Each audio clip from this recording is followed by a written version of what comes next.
Oh, that's awesome. It's called Intro. Well, it was Intro. Yeah, it was just called Intro. And I'm just about to do my intro. Now we're going to cruise into 2023. Hey, I don't know, that's lame. Maybe, maybe not. I don't know. But like, how about I try that?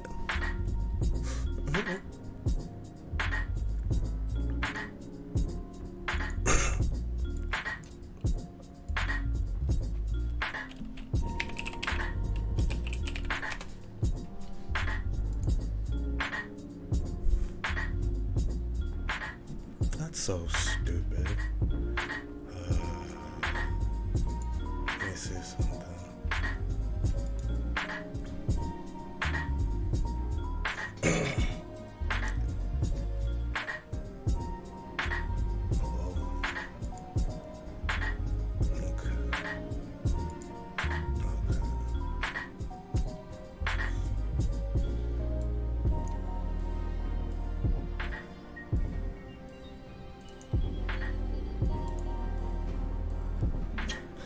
I gotta go through all my my security methods and stuff, because like for some bizarre odd reason I jumped on this like it's such a big deal and all this and all that. It's really not. Hold on 1 second though.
Alright, let me put my gloves on. Alright, we got a good call. Yes, I know, log in. Okay.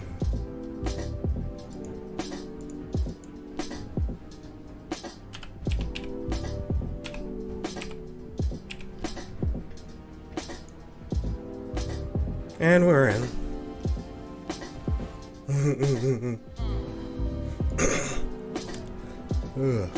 I hope you and yours had a great Christmas, New Year's, Kwanzaa if you celebrated, you know. I hope you're doing okay. let's play some Fallout and, you know, do some shit. I feel like I should go get the power armor first, so that way I can make my Space Marines.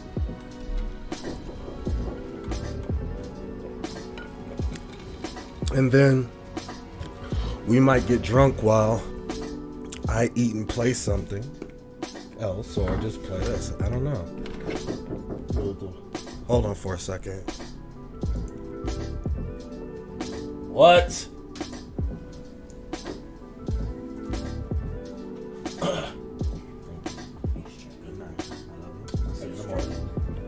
Are you streaming? Yes. Sorry. It's okay. It's okay. It's okay. Don't worry. You're fine. You're I fine. love you. I I'm love you. finished watching my gay TV show. Enjoy. I will. I love you. I have daughters and a son. Well, I have. Okay, so I have a son. I have 2 daughters, and then I have a non-binary child. And I want to be sure that I respect all of them and the spaces they occupy within the house. So I personally make it my business to not overtalk them on anything. And if it's something that's important to them, if I have the capacity, I will stop what I'm doing and give them my full attention. And try and make it to where I understand if it's needed, if they ask for it, especially if they ask for it.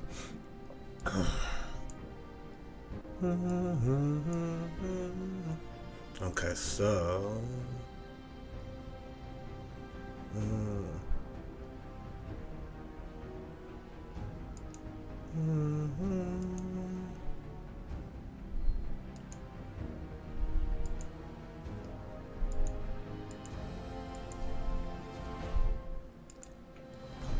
okay. Just want to make sure everything looks good. Can I stay in this, or do I need to be here?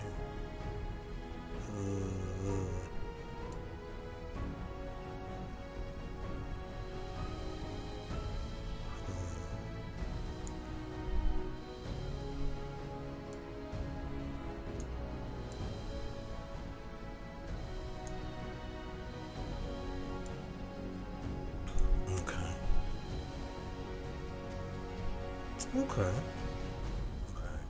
I like to. I'm very particular about how my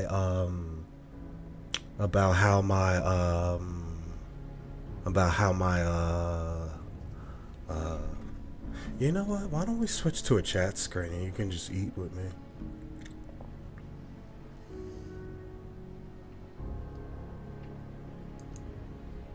Can we do it like this?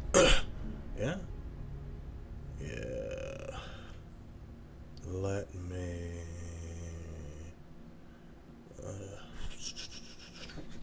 Do I need to change it? I know I don't need to do it, but like, I try to be professional in this aspect, and I know it's ridiculous, but you know.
All right.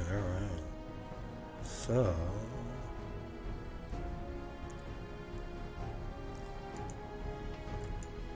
Okay.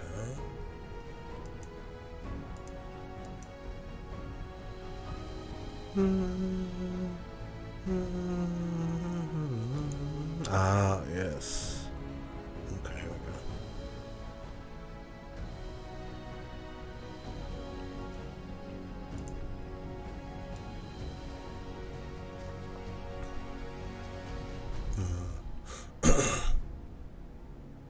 Okay, why don't we make that bigger too?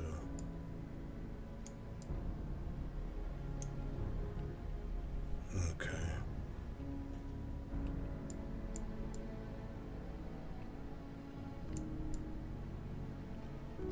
All right.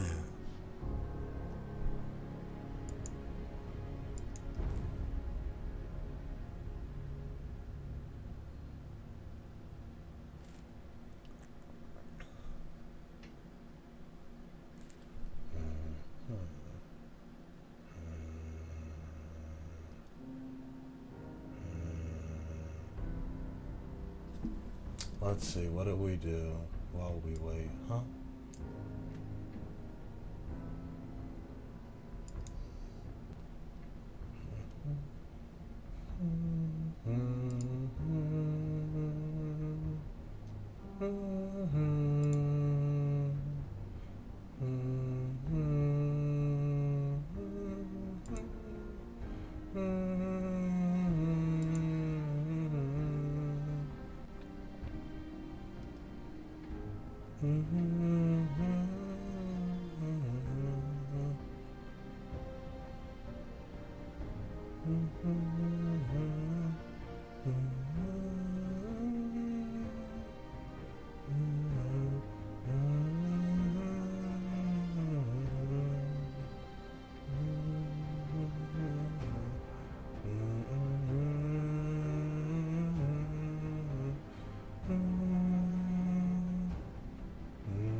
Alright, so I'm thinking, since this is a Warhammer themed game, why not do some Warhammer lore?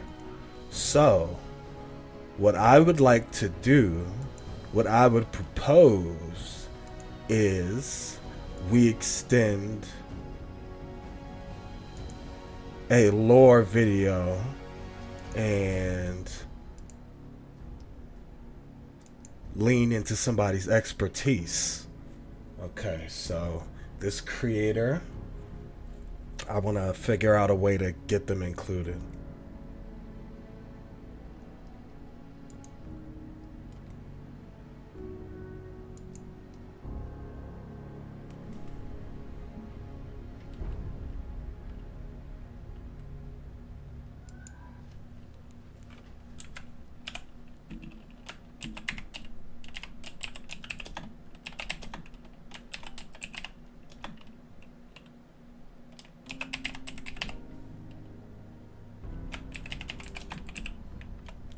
Okay.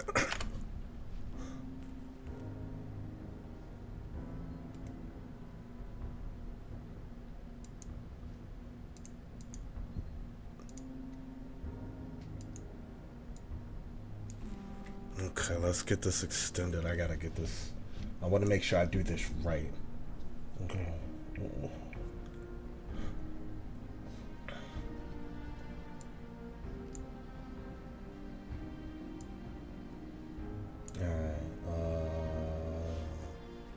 Here, we're gonna start that over.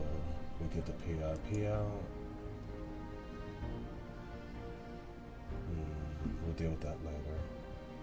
So the PIP's audio is in. We will mute the Fallout 4 game audio until we're ready, but we're still playing because I need to eat and start drinking.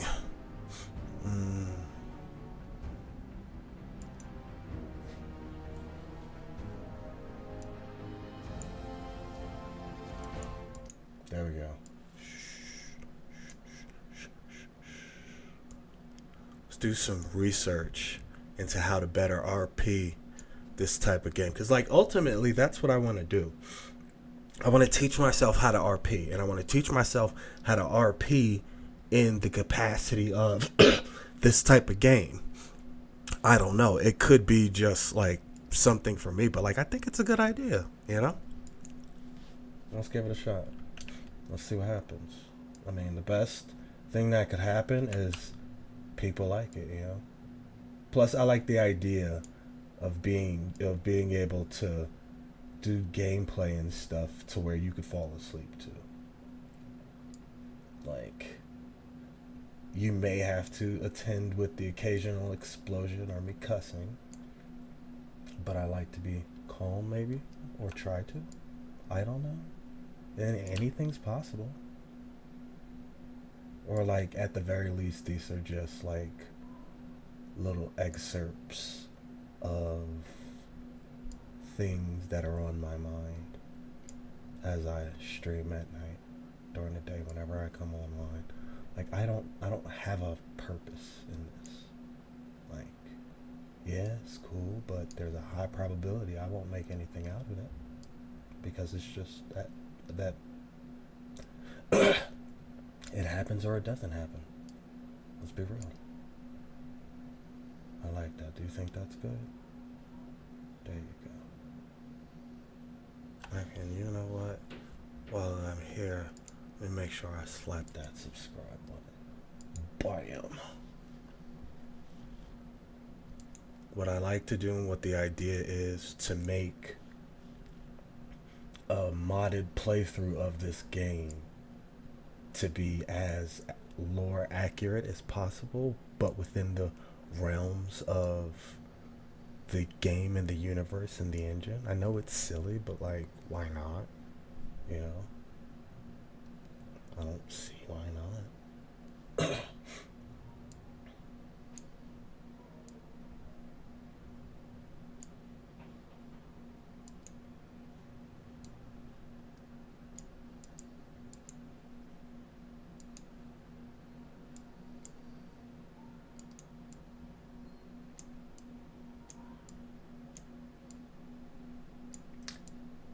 Let me drag, please. Fuck.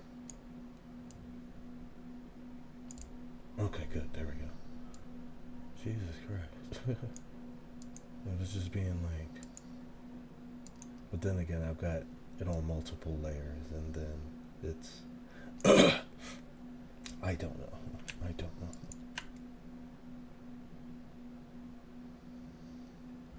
So for me to group them, I probably gotta get them on.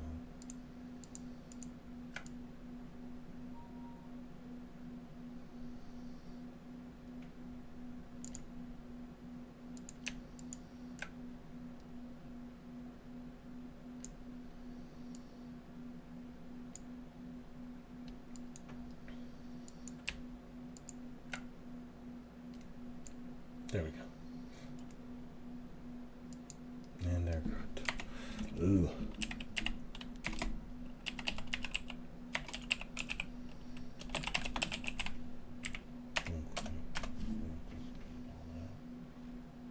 Keep them together.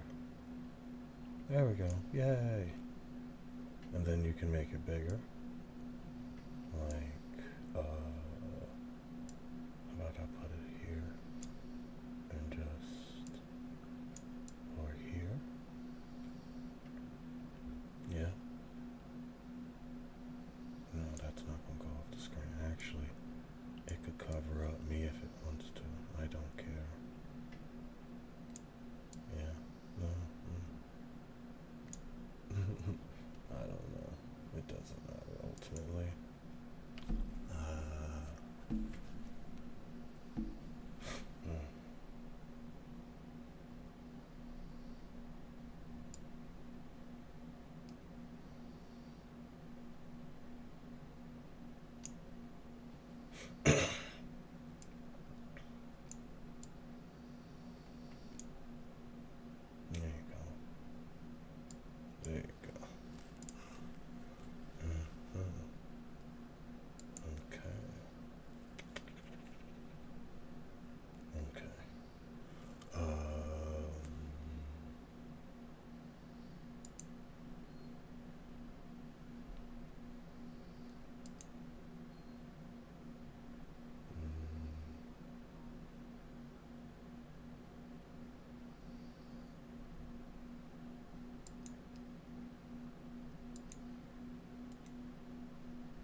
Hold on 1 second. I'll be right back.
I want you to stay out for the night?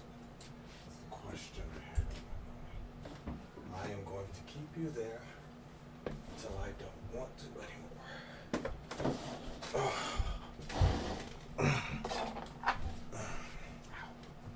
My booty.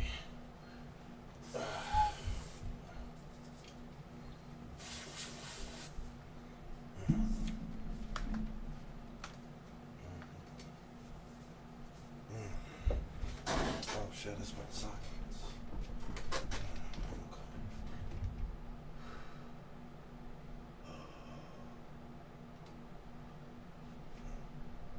Bridged version for non-humanoid races, which is as follows. The Necron, well, they didn't really die, and they're not really born, so orcs, they're basically fighting mushrooms. There you go. Give him his full right and respect. He made this shit. I am just watching it as I eat and use it to influence my Fallout 4 game if possible. I don't know. The majority of a hive city's population will never see the sky. Its billions of citizens work endlessly across thousands of roles, often unseen but essential to the operation of the city. Many of these citizens are manufacturing workers that dominate the vast mid-levels of a hive that could take days or even weeks to cross. Harsh working conditions and punishments for lackluster efforts will only reward citizens with the prize of an early death. But it is the only life they'll ever know, and most importantly, it is the will of the Emperor.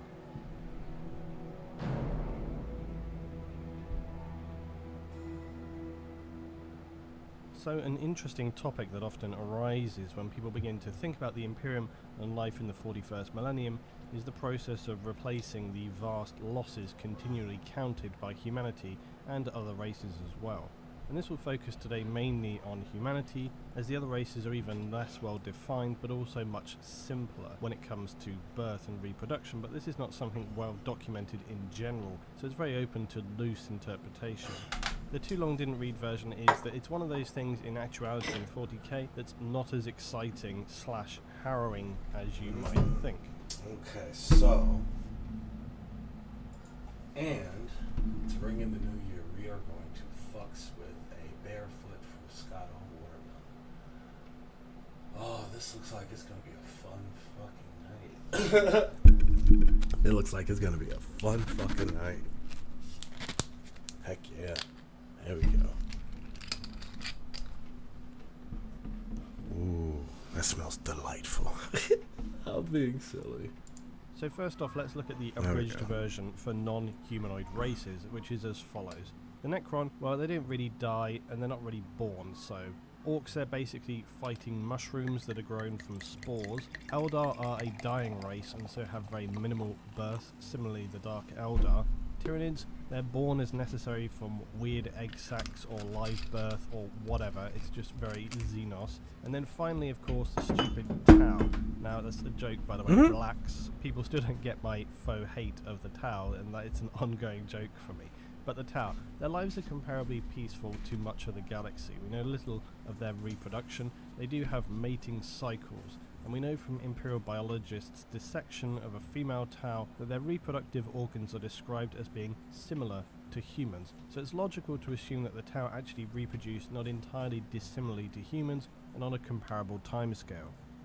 Orcs and Tyranids can easily replace their losses by their very nature. Necron don't really replace themselves, they just phase out and then reappear in their stasis chambers. They apparently can't do this forever, but they're very hard to kill as it is. Conversely, the Eldar are not easily replaced at all, so any battle losses for them are actually very, very severe, and this is why their race is kind of dying out. Now, if the Tau are similar to humans in their reproductive scale, then they'll be able to recover similarly. However, the scale of their cities and worlds is nothing compared to the hive worlds of the Imperium, so on that basis alone, it's not as easy for them, theoretically, to replenish their losses. Now, you will also notice how I have omitted Chaos here, and this is because the Chaos things, let's just say they deserve their own video, which we'll look at soonish after this one. But also remembering that a lot of Chaos is just stuff from the war. The only real Chaos entities are cultists, which are humanoid, and then the Space Marines. And like I say, we'll get into that in another video. And then we come to humanity and the Imperium of Man. Now, as usual, I don't want to mess you around, so let's start with the common question that arises almost immediately. Does the Imperium use some kind of horrific birthing factory, or women who are forced to become something like slave breeders to replenish its losses? This is usually where conversations related to this kind of topic go after very few replies. The assumption being that given the general level of horror in 40k, this is surely an inevitability. However, the answer generally speaking is Christ. no. Now, sit down. Okay. Those of you who know lots of detail of the lore, sit down, because the key words here are generally speaking.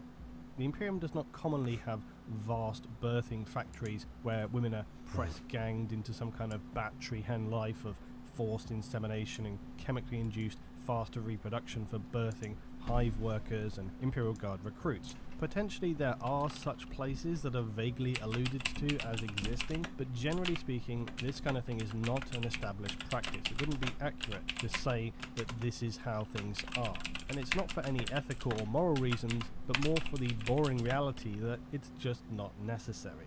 And I'll get into explaining why that is shortly, but just to initially stop anyone who's by now probably foaming at the mouth and about to go on a huge rant in the comments, industrialised birthing does exist, although, like I say, it's only vaguely described. Its origins, of course, occur on the world of Krieg.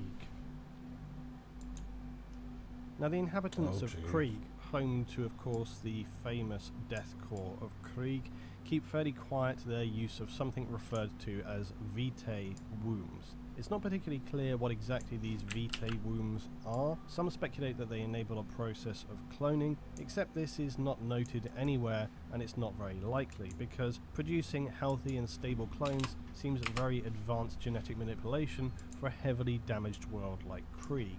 And even if those like Belisarius Cawl are able to achieve such things, your lower tier Mechanicus are not on that level, their biologists are not at that stage, that level of understanding. It's more likely that their biologists had to come up with some way to efficiently produce new soldiers, and when Krieg after its uprising came back under the rule of the Imperium, the fact that they had developed this process was knowingly exploited by the Lords of Terror, as Krieg was slapped with the maximum tithe levels, forcing them to contribute the highest amounts of physical manpower to the Imperium.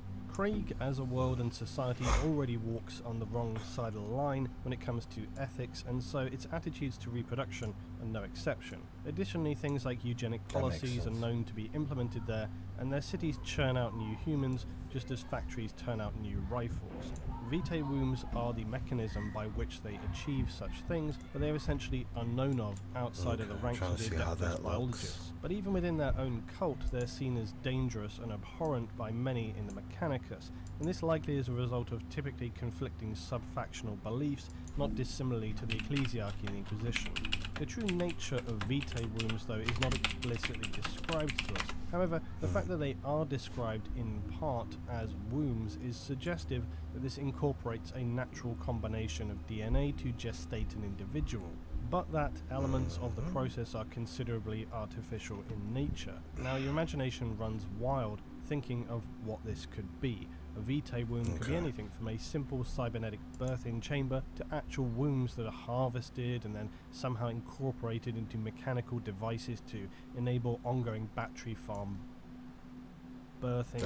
On the darker side of things, perhaps female servitors, essentially lobotomized human-machine hybrids, are used as hosts for newborn Imperial soldiers, essentially themselves forming a chamber that can be used until it is broken and organics ready for recycling. My own personal view, and please take note that this is all entirely my own speculation, because that's fair. Written about these Vitae wombs, is that likely the process is more oviparous and does not require human hosts who are traumatically forced into endless childbirth. The only necessity would likely be that both male and female genetic material are harvested and available, probably in a less than delicate fashion, and then used to contribute to the industrialized growth of new citizens. And this would have to occur so as to keep the genetic pool of individuals rich enough to prevent things like inbred negative traits occurring. The biologists likely further manipulate or screen the DNA for known mental and physically unwanted material.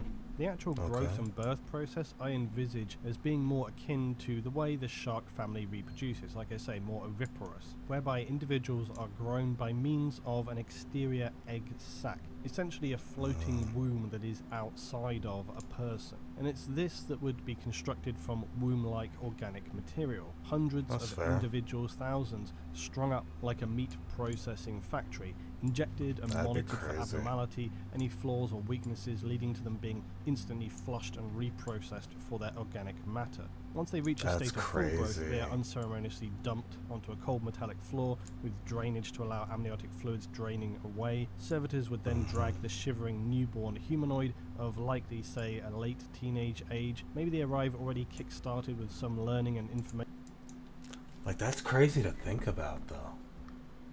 Like, imagine if human life got to the point to where it was mass-produced like that. Would we still have the level of creativity that we have now? Would life be better? Would it be worse? Let's keep watching. That's been somehow melded into their brain. False memories or some framework like this could be built into them like replicants, or maybe they go through some further process of condensed intensive learning. I imagine that they're only partially conscious for these first kind of 24 hours of birth and programming, and later awaken vast hive dormitories, not really understanding how they arrived there, only knowing their purpose and the general order of things. Their indoctrination already teaching them that to question such things is irrelevant and punishable. All of this before the general Krieg ideology and distinct lack of concern for physical loss begins to be pounded into their mind on a daily basis. Still, whatever the reality, the critical aspect is that this happens on an industrial scale, and no matter the process and means of achieving the material, Vitae wombs certainly sit at the lower to some level of the ethical and moral scale. But such things are not something many are greatly troubled by in the 41st millennium, and regardless, Vitae wombs are not even a commonplace reality for the Imperium. They're an exception, not the standard. So, what is the standard means of birth and reproduction in the Imperium? How does the Imperium cope with constant wars of attrition and battles that lead to the deaths of human Imperial Guard and Navy by the millions? Well, it all comes down to my favourite thing, of course, context. When you have context, things tend to generally make more sense, and context is something that is sadly lacking far too often, both here and in reality. Without proper context, you can largely twist anything to be anything, and that's not what we want here. We want to know what's possible. Yeah. So the That's first fair. question regarding reproduction in the Imperium would be something like, could it occur naturally and still allow them to replace the losses of many millions? That, as I've said previously, such vast numbers can be difficult to visualize. You might want to follow that up and ask, would people even have enough time to reproduce given the very hard lives of citizens? To both of those questions, the simple answer is yes. Most hives where your unwashed pleb masses congregate are not dissimilar to late 19th and early 20th century working class environments. A period of heavy industrialization but with poor living conditions. And yes, they will have some modern mechanical elements here and there, as well as possible video screens, vox comms, transportation, etc. But your basic working class hive citizen is going to be living a life of grinding hard labour. And with what little time they have left over, they're going to be going and maybe drinking in these small taverns. There's going to be little more else to do than that and procreate. Also, I'm not certain the Imperium has a very comprehensive family planning and contraception program. I'm not sure these kind of social issues are very high on their agenda, and I'm joking, of course, it's almost a certainty that such things are non-existent. We also know little about the perception of monogamy in the Imperium. However, given the ecclesiarchy's reach and its general focus away from hedonistic activities, avoiding the dark pleasures of cults like Slanesh, it seems a logical assumption that monogamous relationships would be the norm, and especially given that if you're working anything like 15 hours a day, you're not going to have huge amounts of time to spend socializing and building up a network of casual relationships. So whether you wanted to or not, there's certain practical restrictions there. Then, given the fact that the support networks are life in general and that individuals within a hive city are nothing more than a speck of dirt on the decaying hulk of humanity, it brings a classic quote immediately to mind: "You will not be missed." This statement sums up just about everything for humanity in the 41st millennium, and while those living in the Underhive exist in a daily survival of the fittest mentality, that's the level below ordinary human habitation, their lives aren't too far away from the lives of ordinary hive citizens. And what I'm getting at is that we could easily assume that with little to do, mortality rates probably not being very favourable, family size and life expectancy all, again, probably comparable to the early 20th century. Now, I just want to make a brief aside on the issue of quotas for hard labour performed by Imperial citizens on hive worlds, because I remember many people being sceptical about the length of working days in hive factories, for example. And the fact of the matter would be that when you're looking at an empire as vast as the Imperium of Man, such things are not going to be universally consistent. They may even vary based on age or gender, or who knows the specifics within hives themselves. Some worlds may operate on a 10-hour day of shift work, others could be as high as 18, and remember, not all worlds operate on a 24-hour clock. So even if you have these longer days, you may still end up having many hours of time off to recuperate. Or what if you had such a high population that everybody was working like one day on, one day off? The permutations are endless. And all of this will be dictated locally by planetary governance, not the Imperium itself on a wider scale. The only thing the Imperium cares about are that the tithes of whatever material are demanded are met, and that's all. How this is achieved does not concern them, unless of course an Inquisitor raises some eyebrows. Within that working day though, the time period might not necessarily mean that you're literally clocking in and out. It will be dependent again on the world and its local edicts, which may incorporate things like morning worship for the Emperor, travel to and from a factorum, machine prep, shift changeover. So within those very long days, you could be top and tailed by at least several hours of subsidiary tasks. And we know that descriptions of most things are always extreme in 40k, but this doesn't mean to say that that necessarily is the norm for everyone in the Imperium.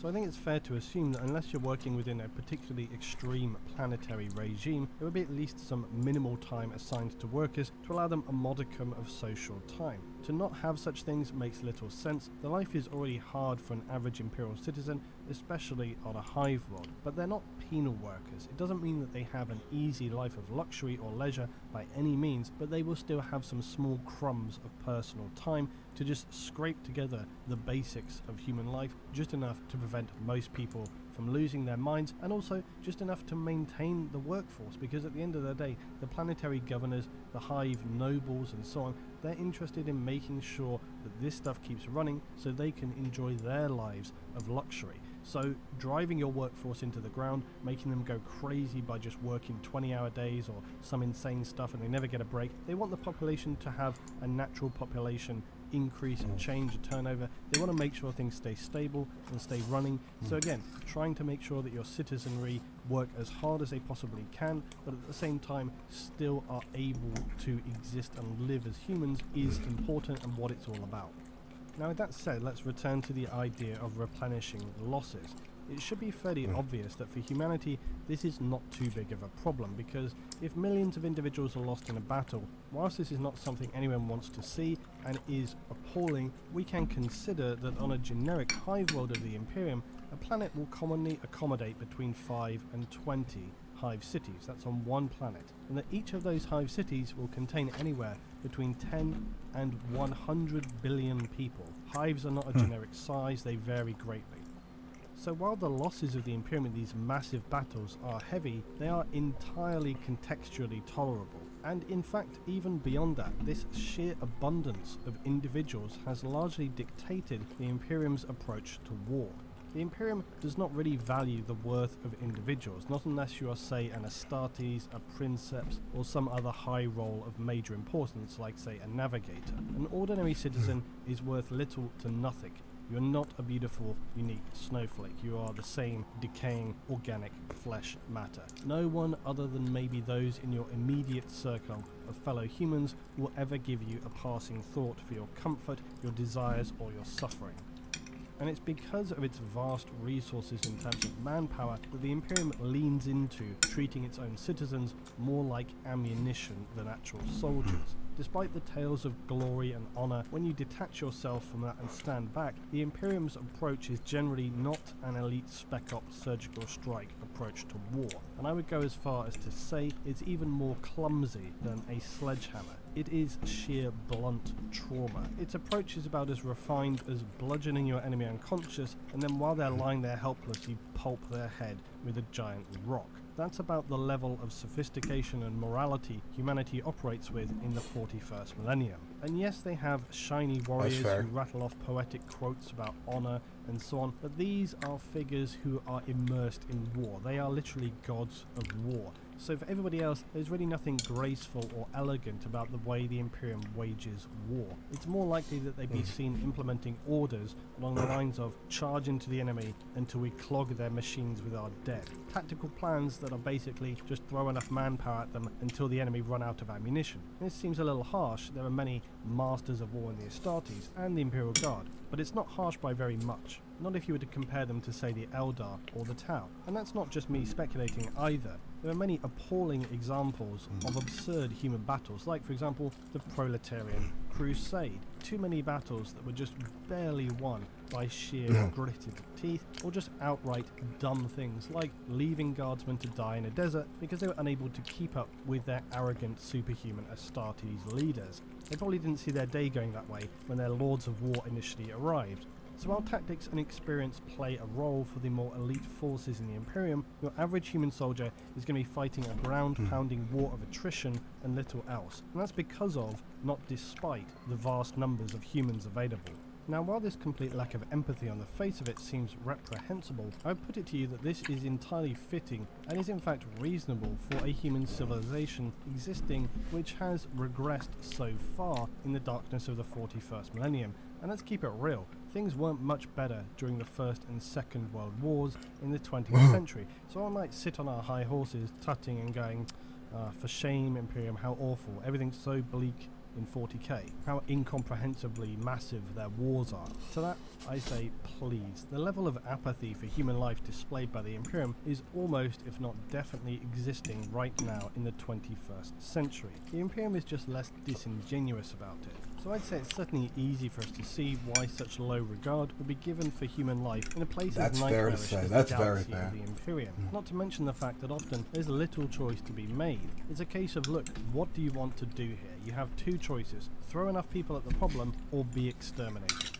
Still, returning to the question, could they replace those losses there? The answer, like I said, is basically yes. Because reproduction aside, hive cities contain enough individuals and likely surplus citizenry that you could temporarily bolster local forces, or if the hive factorums required consistently high levels of manpower that they couldn't spare this, then other planets could easily be assigned to provide extra support via imperial tithes until such time that the losses could be replaced. And this is the entire point of how the Imperium operates with its tithe system. You draw what you need from the areas who can spare it to those which are suffering, then collectively recover your losses. So no weird breeder birthing factories are needed, it's just about moving numbers around, it's that boring. Hives are one of the primary sources for human imperial forces that then go on to suffer these massive casualties, because they usually fielded them in the first place. More developed worlds that are comparable in living quality to Earth now are going to still have large populations, but it's debatable if these would be as vast as higher planets, because hives have such a very high concentration of citizens. Within a hive, general mortality for the young and old is going to be fairly poor. Infants will be susceptible to unsanitary conditions and general poor habitation. This will be again variable dependent on the leadership of the hive and the planet, but it's never going to be 5-star accommodation, or likely even 2-star. Citizens are not necessarily going to be living well into old age when they are working so hard and existing in less than ideal living conditions, although of course some will. So considering these living standards, we can explore how they affect people's ability to both procreate and related mortality rate. The majority of hive world citizens will be living we could loosely imagine to be an early industrialized standard of living. It's reasonable to consider that life expectancy and general mortality are comparable to this period of the early 1900s, and we can see how the data from that time can inform our speculation about the realities of population change in the Imperium and if it can sustain its losses. So to do this we'll use the UK, because conditions during the turn of the century from around 1900 to 1910 for working class citizens were not fantastic. Like imperial citizens, they would have shared long working days and weeks, which included some time for religious worship, and then the rest of their time would have been spent very closely with family and local friends. So first let's look at the fertility rate, and what this refers to is the average number of children born to a woman over her lifetime. Now in the UK from 1900 to 1910, this dropped from 3.5 to about 3. So many families were having at least 3 children despite very low incomes for each family and extremely hard working lives. Now they may have had more children, but again maybe some of them died, but on average overall it's about 3. Despite this and other factors like more common spread of diseases than in the modern age, generally poor health conditions, the natural population increase for the country was still around 450,000 people each year. Life expectancy for this period on average was between 45 and 53 years old. And this can be attributed again to the hard working lives of your average citizen, lack of centralised healthcare, typically harder living conditions, and these figures are, from what I've looked at, reasonably comparable to other Western countries during the same period of time. Something also to consider is that when you don't have an aging population, this doesn't create certain burdens on other parts of societal infrastructure. So simply put, when people are dying at 45 to 55, they aren't around long enough to develop conditions that require years and years of high-end medical care. They also don't burden individual families having to look after them for long periods of time. Within a hive city, this population turnover would probably be seen as being advantageous, as it would mean you're keeping your workers functioning in the period of peak strength for their lives, but then not having to deal with the problems that come from having a large percentage of the population not able to do the work, but still being a part of society. Again, try not to read into this too heavily, we all get old after all. I'm just saying that from the perspective of some rich hive nobles or governors who are basically an aristocracy, you're not going to be caring in the slightest what's happening to the filthy plebs down below. You would care about productivity, and life expectancy not being too high is probably helpful for the general order of things, especially when you don't care at all about the welfare of the people below you. So given all this, let's lastly take a look at some more numbers that will help us consider how human civilization performs in terms of recovery in an industrialized world after a major conflict has occurred, causing millions of deaths. Now I'll just say that I pulled all this data from Wikipedia, keeping in mind that this isn't some scientific study, okay? A lot of this data is estimated, and even population counts are not accurate.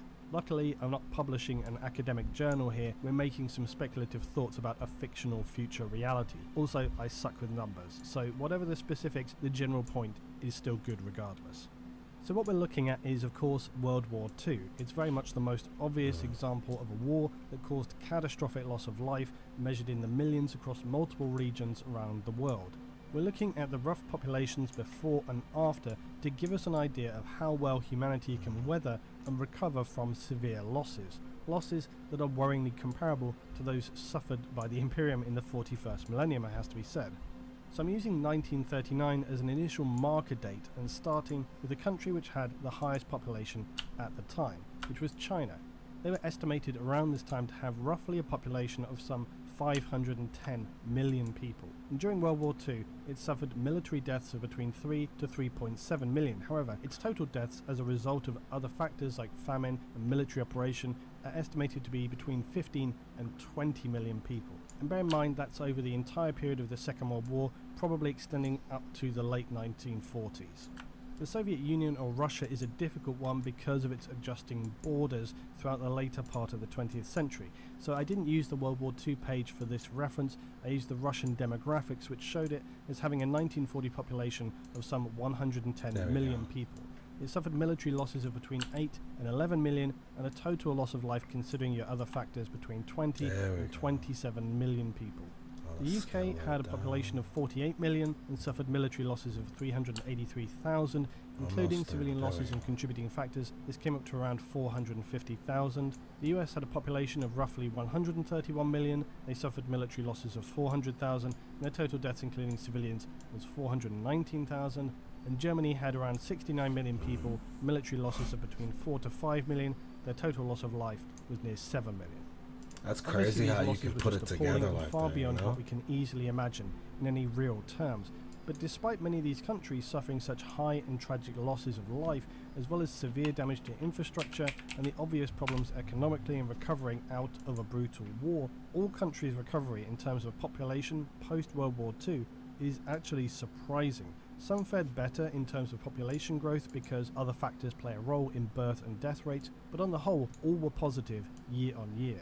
So in the same order, looking at these countries 25 years after the significant losses that resulted from World War II, by 1975, China had nearly doubled its population to some 900 million. And 5 years later, it did and topped 1 billion citizens. Russia, again understanding the complex changes in territory and other factors, despite those appalling losses, had recovered from what we could have estimated would be around 100 million people after losses up to 135 million people by 1975. The UK had increased after its losses to something like 55 million, the US had risen from around 130 million to some 210 million, and Germany had also increased to 78 million. Now, as I said, the accuracy of the numbers here are not going to be exact. There are obviously a multitude of very specific additional factors influencing each country coming out of this major conflict, but for our purposes, if you can put a pin in all of that and consider that despite whatever regional and global issues each country was going through, they all managed to increase their populations significantly within a space of just 25 years. So given that understanding, we can see that even given some very dire circumstances, humanity is able to recover from quite severe losses and in a very short space of time. Now, of course, there's a discussion to be had about the age of people in that society and whether you would have enough of the right aged people to then fill roles like going into military service and so on. But again, generally speaking, if your population is moving in the right direction, you're going to have a fairly steady flow of people that are going to be able to take on that role, especially if you're only having to replace a few million people and overall you're making increases year on year of 10 million, 20 million people and so on.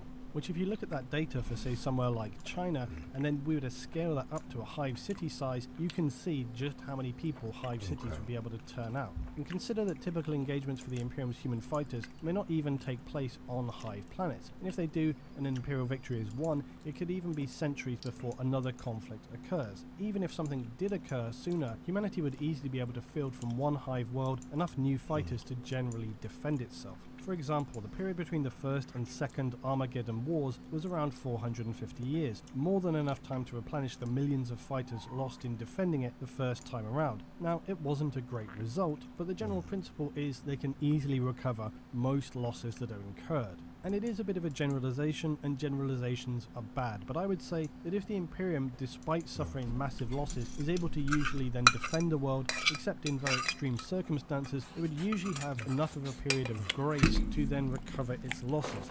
If it were to be crushed later, this might just be that the opposing force had significantly stronger power, or just massive numbers, or they cut off reinforcements, etc. But the list of potential reasons just goes on and on. But largely speaking, if an Imperial world is able to defend itself, it should be able to replenish and recover from that engagement.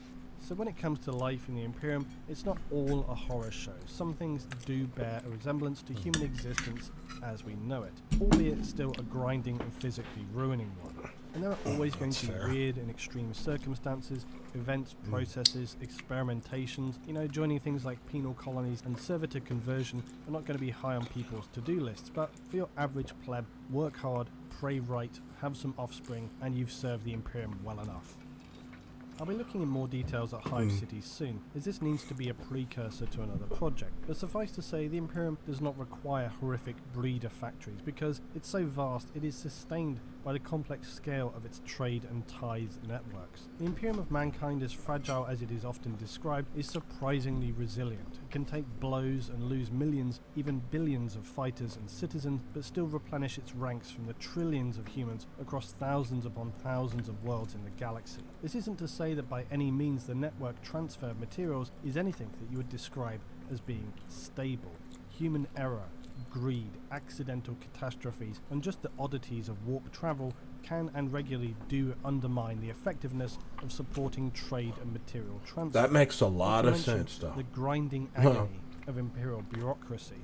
It's often a miracle if a world is saved from obliteration. Worlds may suffer from lack of military support, or perhaps say a requisition is filed incorrectly. That will then be lost in one of the vast libraries or administration centers of the Imperium, which are like infinite labyrinths. Entire worlds may starve and descend into a barbaric civil war simply because a piece of paper got put into the wrong in-tray. Something very important to understand about the Imperium is that it is literally held together by its universal currency. And that's not mineral wealth, it's not throne geld. The true currency of the Imperium is human lives.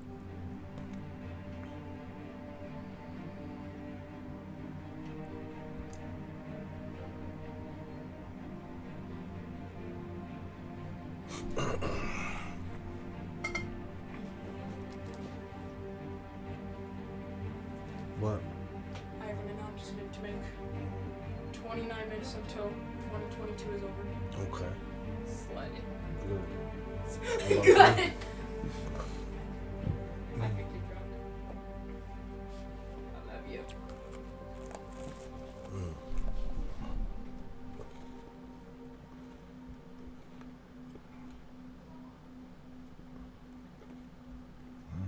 That's pretty dope.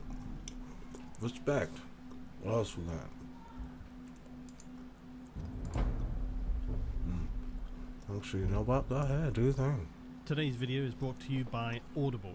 Audible provides an easily accessible way to access audiobooks for its members, just one of the reasons why I recommend it, along with enabling you to make huge savings on the newest full-length Warhammer audiobooks. As an Audible member, you get 1 credit every month to use on any title across their entire premium selection, but clearly credits best spent on those longer 9-hour plus premium audiobooks. Given the theme of the video, I decided to select a couple of audiobooks to suit. Krieg straddles both the deathcore of Krieg in the modern Imperium, as well as laying out the history and the horror that turned their planet to a death world. The second is the classic first and only Book 1 in the Gaunt's series. Both of these offer lashings of guard action, and I'll share some thoughts on both at the end of the video today. You can start today using Audible with a free 30-day Audible trial to get yourself full access to thousands of audiobooks, originals and podcasts. All you need to do is visit audible.com/Luton, and for those in the US, you can also text Luton to 500 500.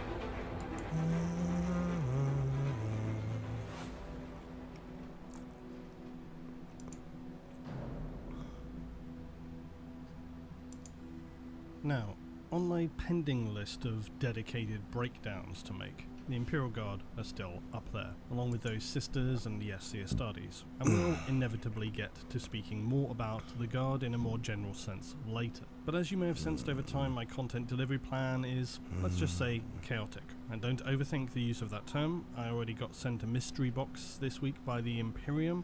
It's surely the Inquisitors trying to trick me again. Those idiots. So today, much like our recent look at the Legion of the Damned, when it came to deciding on a piece, it seemed suddenly obvious to go all in on an upside-down approach, generic Cadian Guard later, gas-masked Krieg now. So let's jump into the bizarre, nuclear-annihilated world of Krieg and its soul-destroying warriors who have become among the most fabled warriors of the galaxy, the Imperium and 40k. Let us discuss now the Death Corps of Krieg. The Death Corps of Krieg are considered by many to be the most 40k of 40k things. They're unrelenting, merciless, emotionless. They're the most inhuman of humanity's soldiers. For the Guardsmen of Krieg, all their humanity has been stripped away long before they see active service beyond their homeworld. Thus the general impression other Imperial Guard regiments have of those who hail from Krieg is that of fearless, unrelenting, uncaring machines of war for whom not merely victory but fulfilling their objectives comes at any cost. And that cost, of course, being generally their lives. The same could be said, of course, for any Guard regiment, yet unlike other Guard regiments who, unless the objective is truly critical, may at some point consider a tactical retreat or consolidation of their positions. For the Guardsmen of Krieg, no cost is too high, no ground shall be given, no retreat, no surrender, no thought to the cost paid in human lives. This mentality is embedded within the soldiers of Krieg, often to a point where their sacrifice becomes seemingly and often literally counterproductive in the eyes of others. Whereas Guardsmen from Cadia and Mordian might hold a line, take shelter, wait for a tactical opportunity or the cover of darkness to make an assault. Those from Krieg would jump out from their defences, running silently into a wall of oncoming fire. The soldiers of Krieg are the very definition of grinding down an enemy through attrition. Where others hesitate, the Death Corps of Krieg wields one weapon like no other Imperial Guard regiment, that being there's some sheer subtitles on. willpower. Ooh, subtitles are working. Heck yeah. Across hundreds of thousands of hive and bastion worlds of the apparent million Imperial planets of the galaxy, which constitutes the domain of humanity in M41. They look to their own defense and to that of the Imperium itself. They carry out the hellfire of war in the name of the Emperor and engage in those actions as decreed by the administration. So supposedly my subtitles are working. Can you tell me if that's working or not? The entire galaxy, each world which exists under the banner of the Imperium is required to raise its own standard. I mean, I can see it working on the website, and it's connected. I don't know if it's just it's coming up. If you can see it on your side, it is. Fuck yeah! Hey, hey. The difference, though, between let's go. I like that. Which can be quite and now I can add the CC tag to my stream. Heck yeah.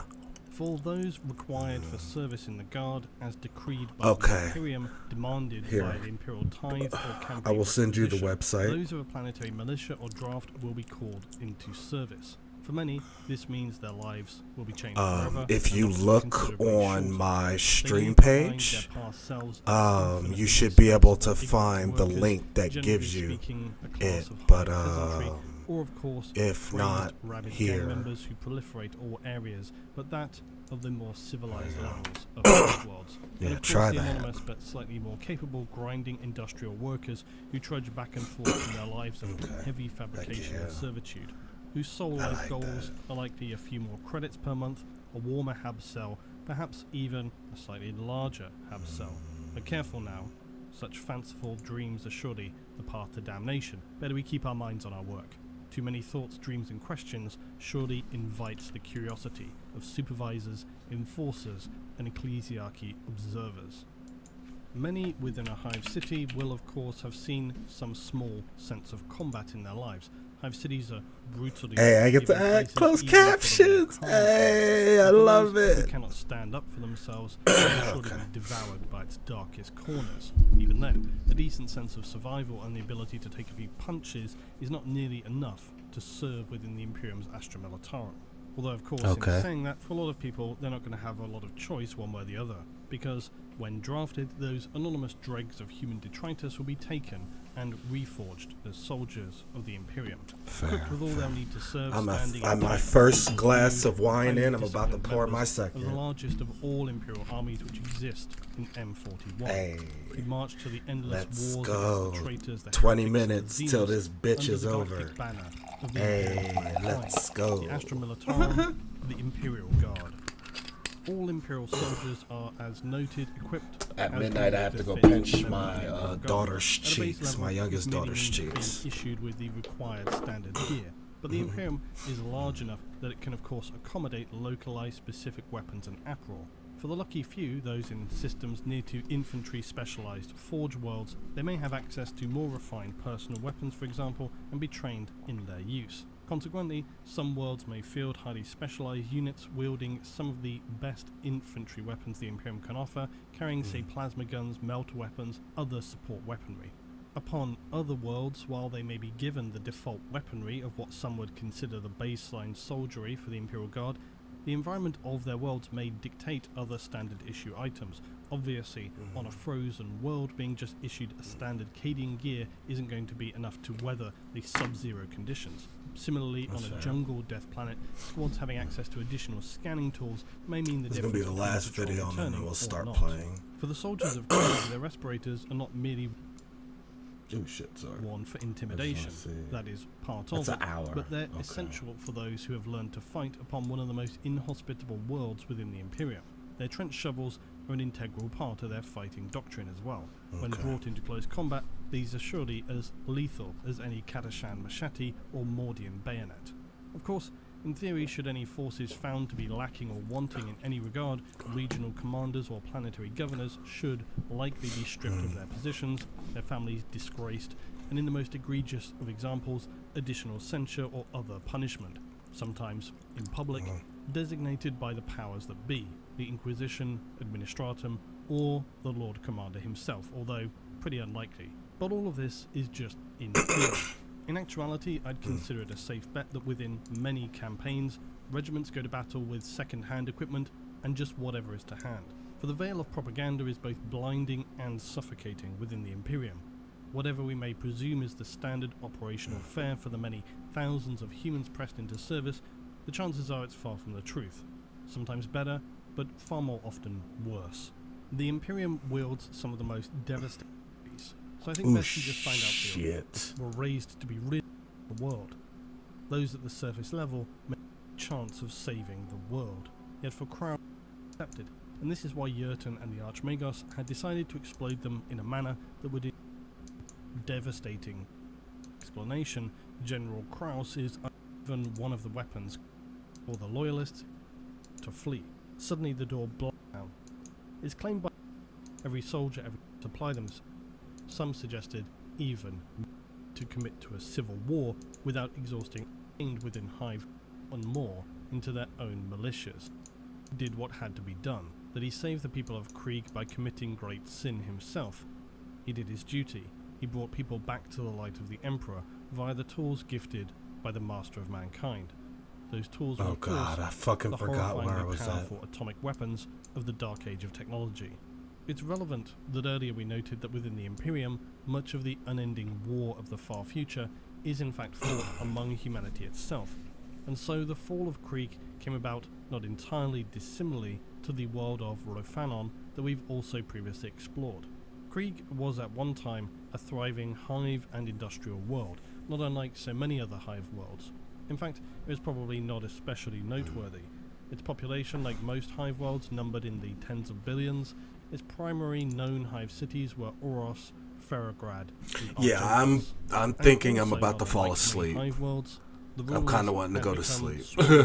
With their industrial achievements and contracts. I might get off here in a few echelons minutes. Of many imperial worlds for I want this to see reason how I are very feel. often driven by petty rivalries and family squabbles over power. the autocratic nature of the Imperium trickles down into Hive worlds, Oh, and as I'm such, sorry, inevitably, honey. the rulers of Hive worlds fear any threats that could unseat them and rob them of their comfort, wealth, and power.